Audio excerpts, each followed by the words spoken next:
Good morning. I have started the recording and I am going to wait a couple minutes to see if anybody shows up for class. No one is here yet. I did get a response from Krishna that said that he got the email and said thanks. So I'll wait a couple more minutes and then I'll start the class.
Okay, it's 10:05 a.m. Eastern Standard Time on 19 January 2019.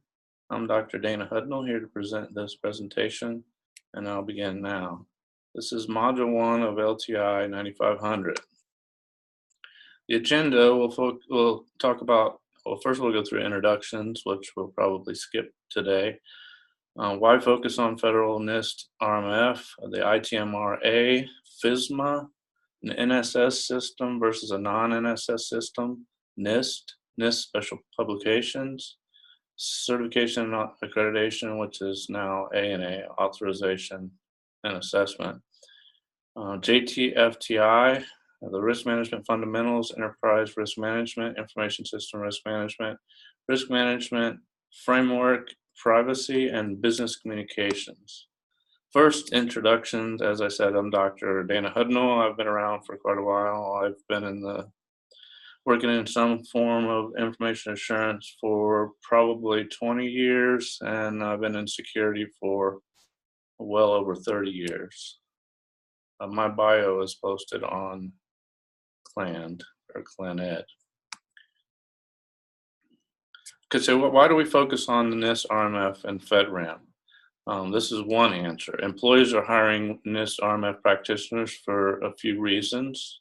One is the labor pool is more experienced in NIST RMF. Another is that there's an ISO standard that's an international standard, but it's not really common in the United States, so we need a common framework. The key industries are transitioning to RMF, such as like the DoD,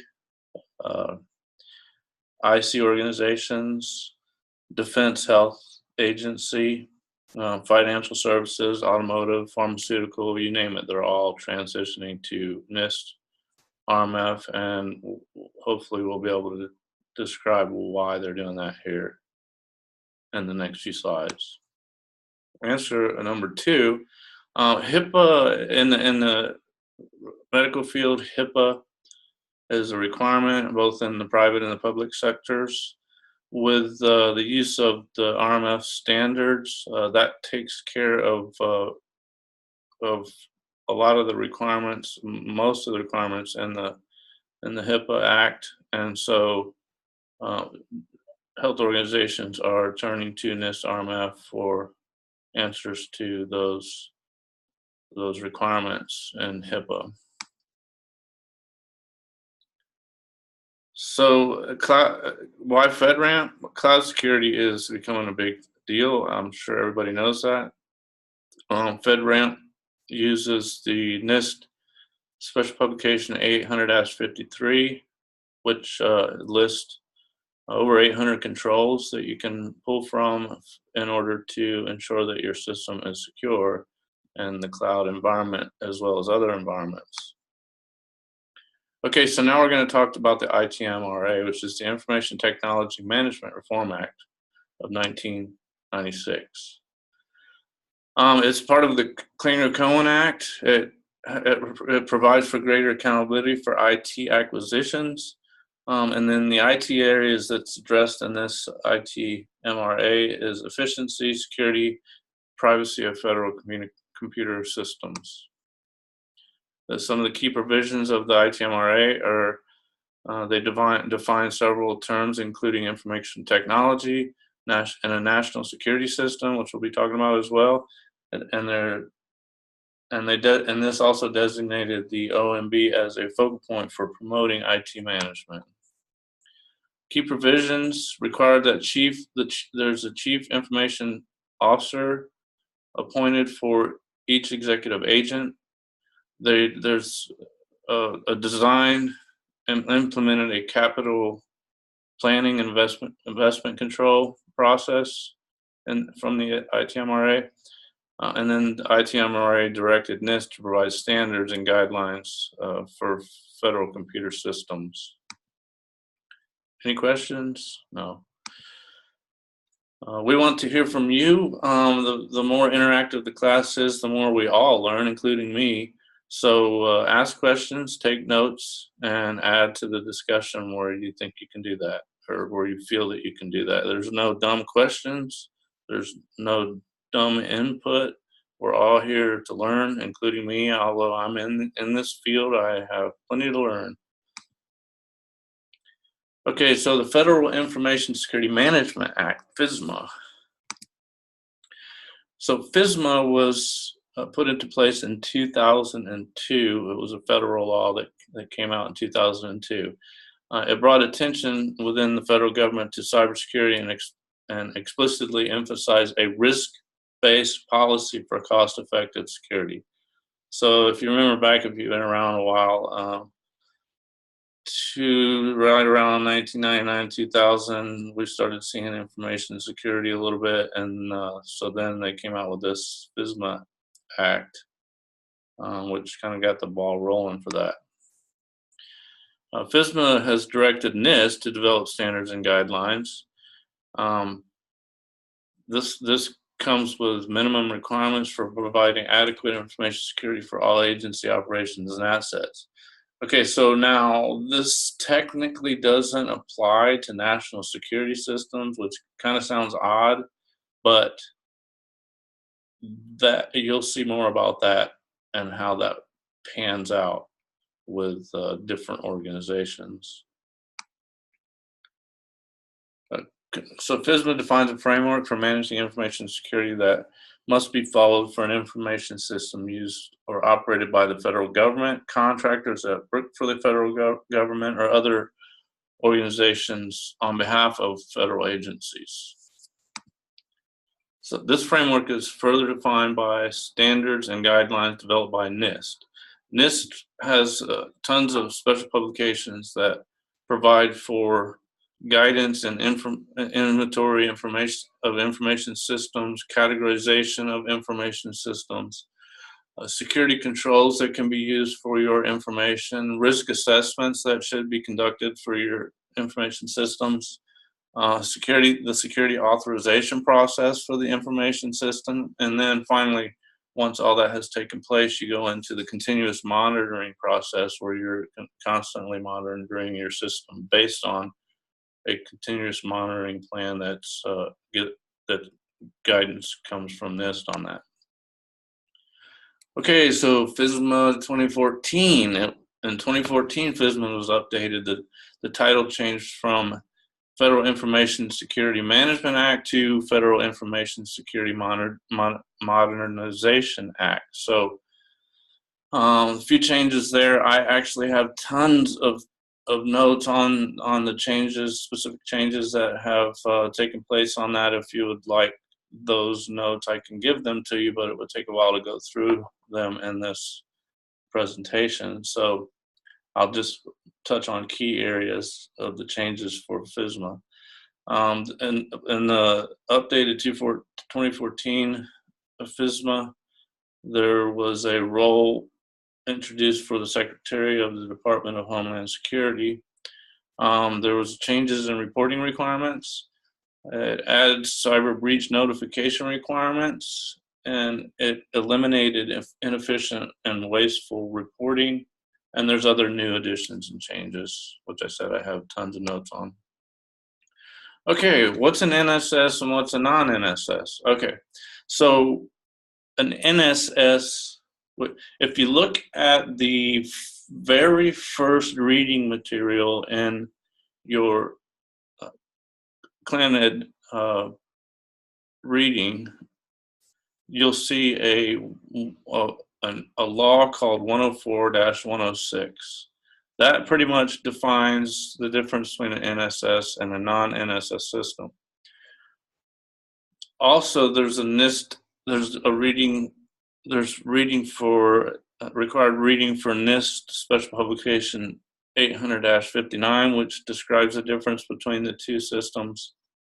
But basically, just to boil it down and make it simple, an NSS, National Security System, is a system that requires greater security, and therefore there's better protection controls put in place for NSS. And a non-NSS requires less security and scrutiny.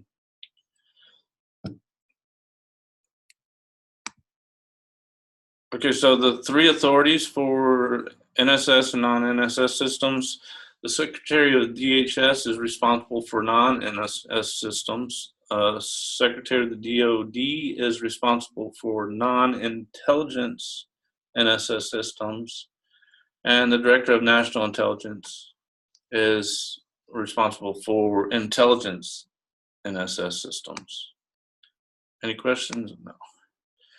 Okay, what is NIST? NIST, first of all, is non-regulatory. It's not required, technically not required.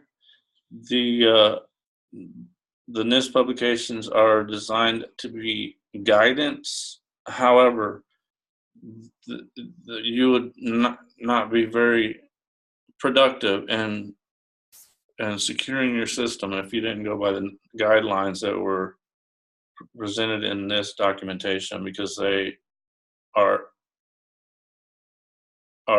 pretty concise and provide exactly what you need to secure your system. Plus, FSMA directed NIST to come up with these guidelines. FSMA is actually the authority, and NIST it provides the guidelines. So if you're going by NIST, then you're going to be satisfying the requirements for FSMA. This is an organization actually within the Department of Commerce, which is why they're not even up right now. You can't even get to the publications on their site because of the government shutdown. They've actually closed down their site pretty much all the way. And as I said, they're directed by FSMA to provide guidance for FSMA rules and regulations. Okay, NIST specifications. Why did NIST produce the risk management framework? How did this become the U.S. government standard? And what is the Joint Task Force and the Joint Task Force Transformation Initiative? That's what we're going to go through next.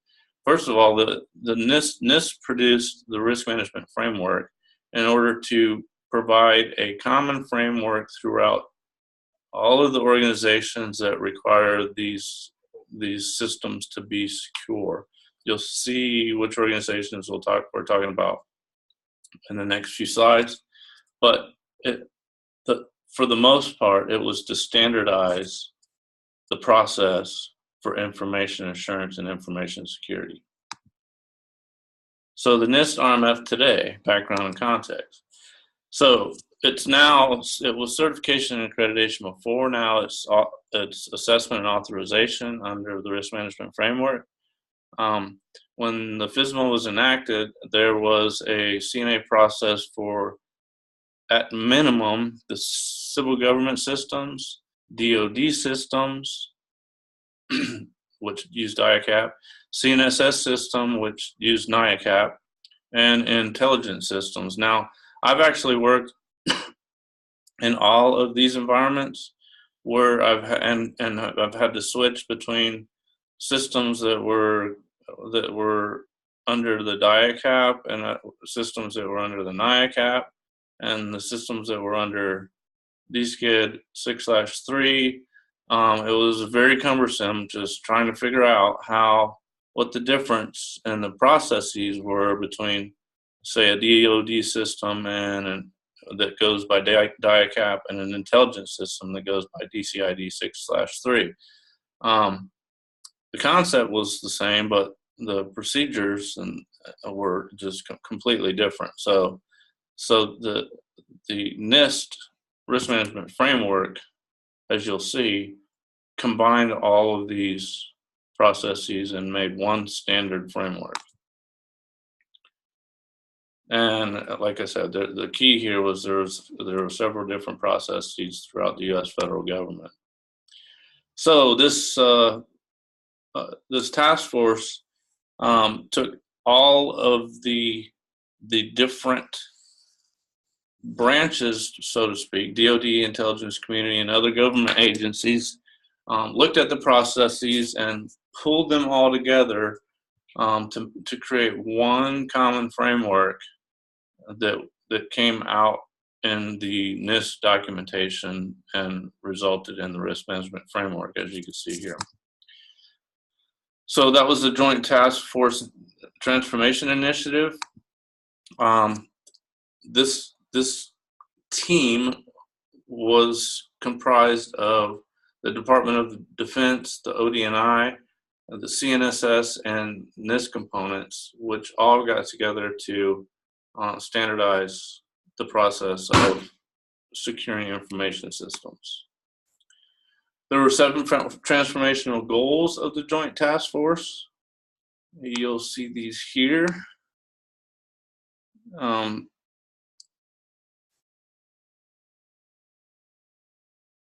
The documentation resulted in the NIST Special Publication 800-30, 37, 39, 53, 53A, and a whole host of other documents. And there's primarily 8 documents that govern the standard framework that is the risk management framework. And these are those documents. It's the CNSSI 1253, FIPS 199, CNSSI 4009, and these NIST publications that I just read off. Okay, risk management. Risk is the probability of damage or loss happening for real due to a threat and what the results of that damage is to your organization. Risk is also the likelihood of a threat agent taking advantage of a vulnerability and the impact of the business that incurs. So risk management defined. Risk management, that's an overall process, is the overall process of identifying and assessing risks and reducing the risk or completely mitigating the risk to an acceptable level and maintaining it at that level. And this has my mentor here, Homer Simpson. Risk management is a continuous process of ever-increasing complexity. Okay, risk analysis, a part of risk management, is a tool for risk management. It's a method of identifying vulnerabilities and threats, and it's used to ascertain possible damage to determine where to implement security safeguards. Risk analysis goals is to identify assets and their values. It's identify vulnerabilities and threats. It's to quantify the probability of the probability and business impact of potential threats, and is to provide an economic balance between the impact of a threat and the cost of the countermeasure. So, in other words, if there was a possible threat that could cause $10 worth of damage, and it cost $100 to mitigate that threat, well, it doesn't make any sense to pay for the mitigation process for reducing that threat, if that makes sense. Hopefully, I don't have anybody here to ask questions, but okay, risk assessment define another portion of risk management. It enables a strategic approach to risk management, and the risk assessment is a methodology to assign value to assets, evaluate the threat frequency, consequence, and other elements of chance. Okay, so the result of a risk analysis can be said to provide an assessment or measurement of risk. So basically, when you're doing a risk analysis, when you're conducting a risk analysis, the result of that should become an assessment or a measurement of the risk that you might have for your organization. Okay, so in a holistic organization-wide activity that addresses risk from the strategic to the tactical level, ensuring risk-based decision-making is integrated into every aspect of the organization. So strategic, you want to look at the strategic risk management process, which is strategic means long-term. Military would say strategic is 5 to 10 years. Tactical is like right now. What's happening right now that we need to deal with right now in the next couple days, within the next week, within the next month. So tactical is more near term, and strategic is more long term when you're talking about risk management. Okay, risk management includes establishing a risk management program. So you would have to put a risk management program together in the first place. And then you want to establish the implementation of a risk mitigation strategy. Mitigation means pretty much to solve. If you have a risk, you want to reduce it or completely mitigate it, which means get rid of that risk. It reduce or completely eliminate the risk. It's a process of conducting risk assessments, the initial risk assessments, and follow-up risk assessments. The management program probably should have a schedule for when you conduct your risk assessments. And it should be something like annually or every 6 months, depending on your organization. The risk management also includes employing techniques and procedures to continuously monitor the risk to the organization. Okay, why manage risk, organizational risk? Hopefully that's somewhat common sense, but some people don't think it is. So, because they don't really understand that there are real risks out there. So organizations within the U.S. government are subject to serious threats that can have adverse effects on their operations, assets, individuals, other organizations, or the nation. Every organization has a risk of potential breach. As the news has presented, nobody seems to be able to escape a breach, the possibility of a breach out there. And some say you are either going to suffer a breach or you are currently suffering a breach, and that's the only two alternatives.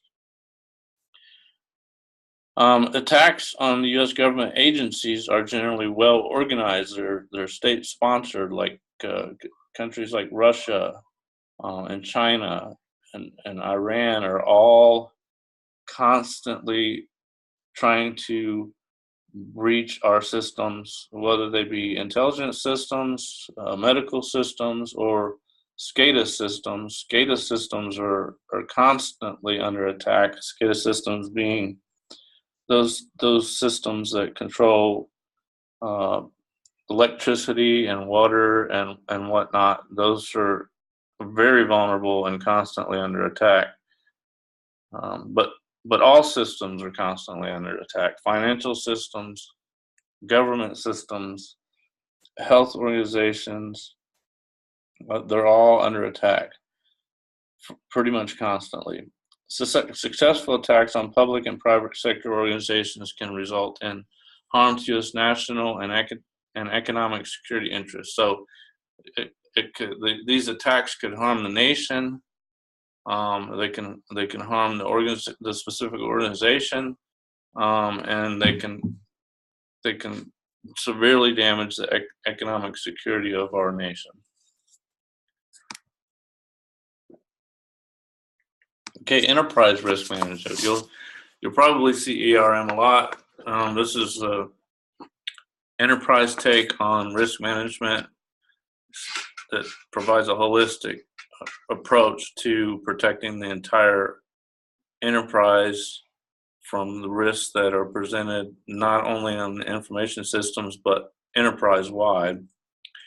So this looks at investment risks, budgetary risk, program management risks, legal liability risks, safety risks, inventory risks, and the risk of attack on your information systems. So here, NIST special publication 800-39, which is part of your reading assignment at some point in this class. This is a very good publication providing guidance on managing information security risk in your organization. So this would be a good read or something to have on hand, in at least bookmarked so that you could get to it. Of course, you can't now because NIST is down, but when this comes back up, I would actually bookmark this special publication on managing security risks to your organization. So a holistic approach. There's potential mission or business impact for these risks. The risk to U.S. government operations and assets, individuals, other organizations, and the nation. There's a risk to senior leader authorizing official environment involved. There's a senior leader authorizing official involvement. In other words, the CIO usually appoints a senior leader to oversee the risk process. Allocation, prioritization of security resources is generally a high-level task.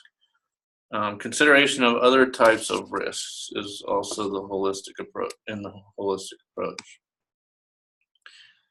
Okay, so the agency.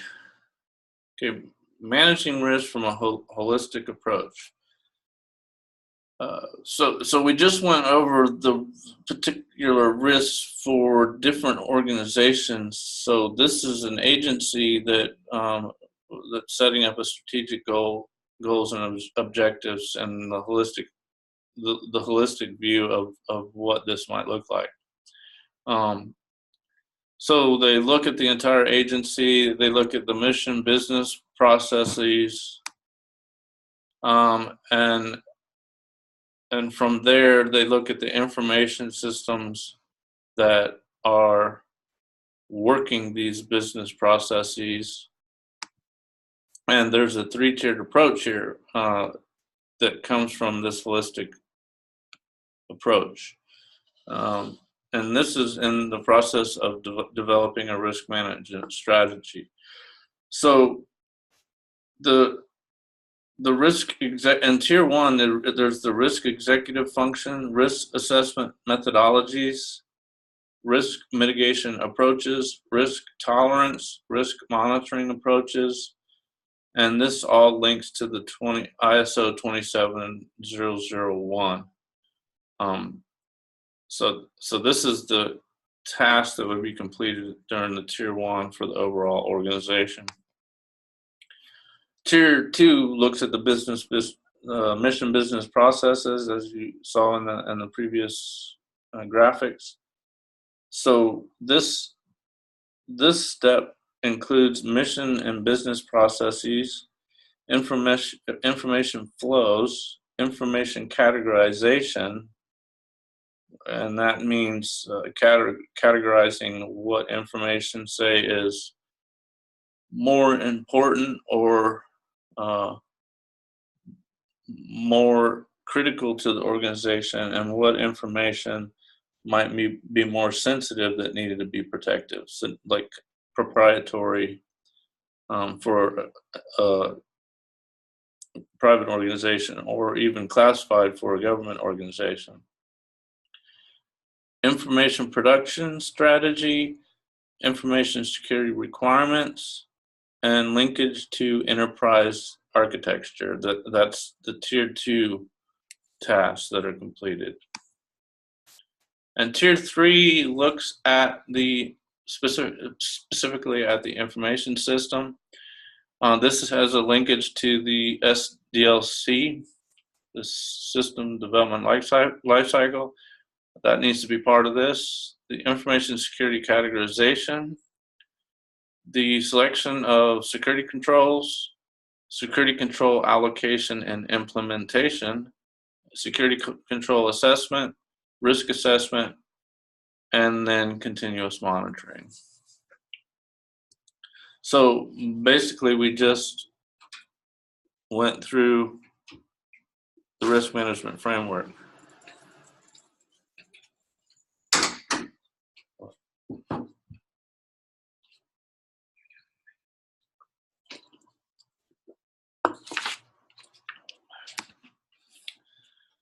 Okay, for the information system, risk management. Okay, next special publication 800-30. Information security risks are those risks that arise from the loss of confidentiality, integrity, or availability of information or information systems and reflect the potential adverse impact to organizational operations like functions, missions, image, or reputation. Organizational assets, individuals, other organizations, and the nation.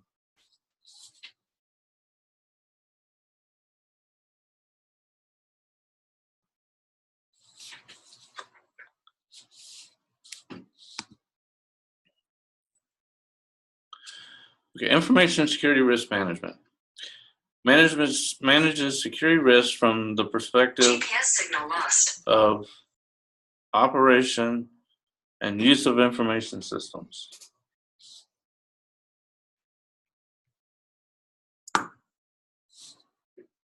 The information system security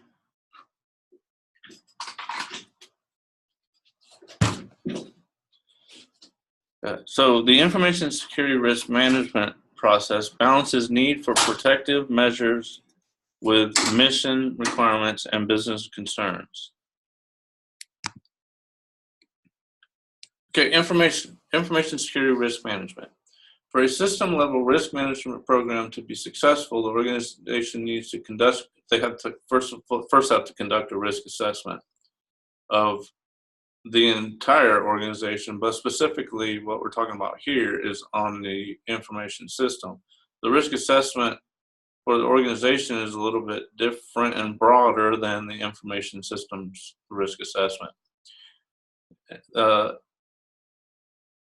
Once that's completed, you need to look at implementing risk mitigation strategies. And I talked about mitigation before. This is where you reduce the risk or completely fix whatever the problem is that might be presenting the risk. And then you employ techniques and procedures for continuously monitoring the security state of information systems. This is the continuous monitoring phase, which is step 6 in the RMF, which you'll see later. Okay, so 800-37, that's another one that you want to bookmark because that's a huge, very important NIST publication that you're going to be referring to quite often. It's the Guide for Applying the Risk Management Framework to Federal Information Systems. So NIST, in the partnership with the DoD, ODNI, and CNSS, developed a common information security framework. That's what we were talking about before. That they made a common framework across all of these organizations. So if you went from one organization to another, if your system was being operated by or connecting to another system within one of these organizations, all the rules are the same. So it made it a lot easier for reciprocity and for sharing of information and for securing systems for the federal government. There's 6 steps. This right here, you're going to see a lot. A couple slides later, I'm going to show you one that you might want to print out, put on your tape up to your desk or whatnot, because it'll have all the documents for each step that you want to look at in the process of risk management framework for your system. So the first step is categorize. So NIST, we'll go back to NIST again, and then we'll talk about categorize. NIST is a non-regulatory federal agency within the Department of Commerce, which we talked about earlier. They develop and publish key security standards and guidelines in accordance with Information Security Act of 2002. So the FISMA is, like I said before, is the one that directs this organization to provide this guidance. They publish joint task force documents, and as I said before, NIST guidance doesn't technically apply to NSS systems. But there's a caveat: unless specifically adopted by DoD, CNSS, or ODNI. You'll see how that plays in a second. Okay, so categorize. These are the publications that you want to look at in the categorization of your system. Defines the criticality. When you're categorizing a system, you're defining the criticality, sensitivity, and protection needs of information systems. According to potential worst case adverse impact to the mission and business functions. This is what you're doing here. You're looking at worst case, and you're looking at the criticality and sensitivity of the system information that needs to be protected. That's a categorization. Okay, so now you're selecting security controls. So as I said before, NIST SP 800-53 has a list of over 800 security controls, and there's overlays in some cases, like a security overlay and a privacy overlay, and other overlays that would actually select the controls that you need automatically. But we're in this course, we're looking at it as if there is no overlay, and you have to look at the controls and determine which ones apply to your system. So that's the controls step, which is step 2.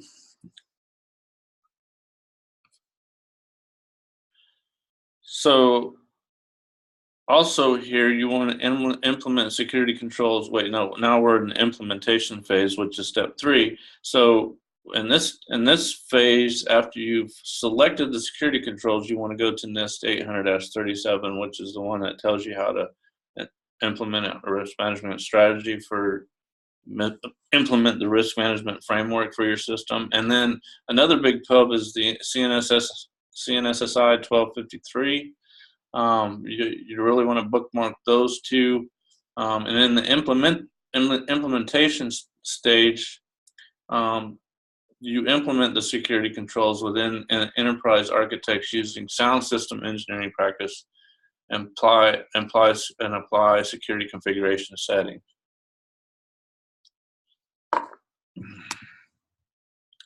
So now we are in the authorization. Nope, we're not. We're in the assessment. You can't see that here, but we're in the assessment phase, which is step 4. Now you're assessing the security controls that you've implemented in your system to ensure that they are working as intended and they're implemented correctly, and that it's meeting the security requirements for the information system. This usually comes from an independent assessment team, but it could also be sometimes internal, that where your team is doing it. Now this is the authorization phase. Usually the authorization, you're going to go through all these steps, and then you're going to come to this authorization phase where it usually goes to the authorizing official. The authorizing official will look at all the documentation that was created during the first 4 steps and make an authorization determination. Usually you'll get an authorization to operate, an ATO. A lot of times you'll get an ATO with liens, which means that it's probably only going to be like a year or so, and the AO has given you things that need to be fixed, a list of things that need to be fixed in order to get a full ATO. And now we're in the continuous monitoring phase. So NIST 800-137 and 37 again, and NIST 800-30 are publications that you'll want to keep on hand to ensure that you're conducting continuous monitoring appropriately. Usually you'll have to put together a continuous monitoring plan. Most authorizing officials will require that. There's examples of those in these publications, but generally you'll put together a continuous monitoring plan, which I can actually show you examples of if you need that. Now, this is the slide. If you guys want me to send it to you, this is the slide that you might want to print out and tape up, so you have all of the steps and the publications that you would use in order to get through those steps. This is most of the guiding publications that would get you through the RMF. There's plenty more, but those are the big ones. Okay, privacy. Quickly, I'm going to go through privacy. There's 800-53 revision 4 has privacy incorporated into it. So privacy comes into play a lot when you're talking about systems that have personally identifiable information, PII, or protected health information, PHI.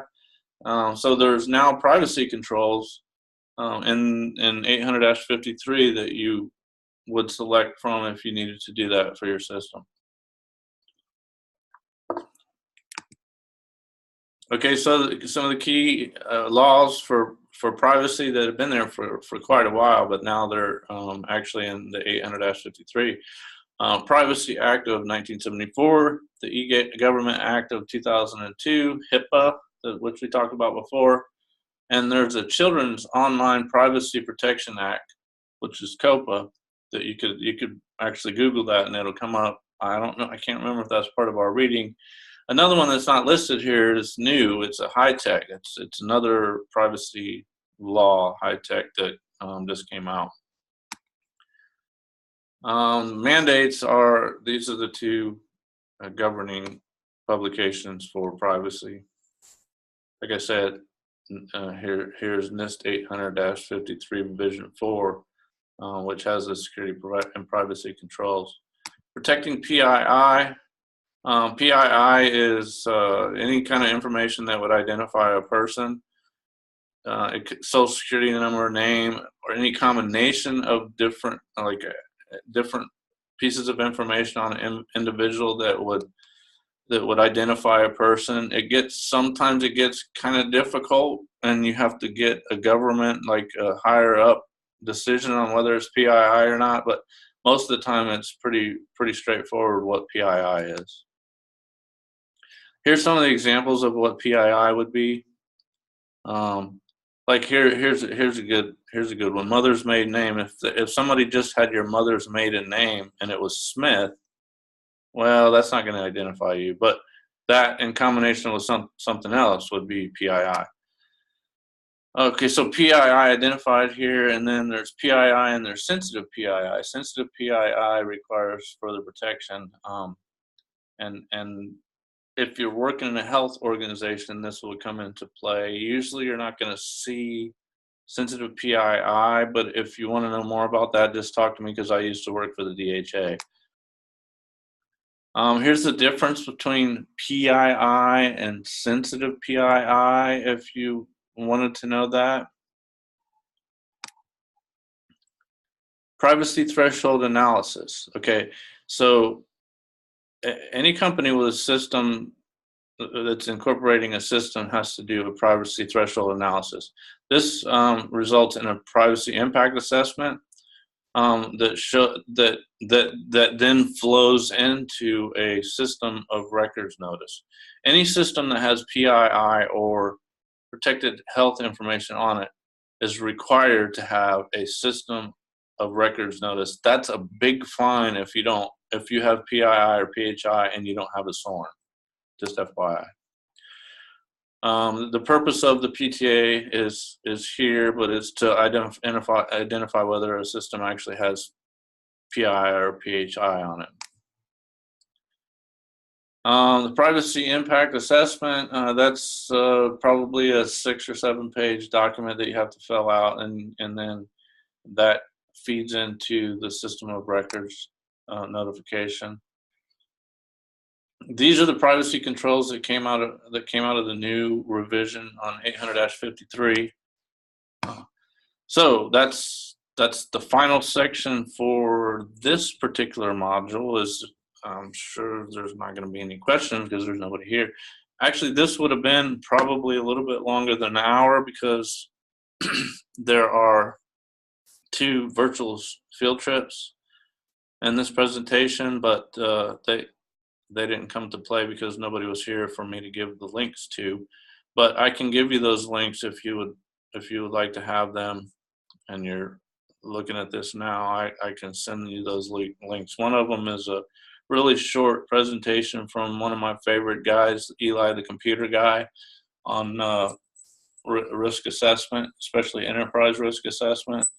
It's a really good video. So with that said, everyone have a good weekend. Thank you very much.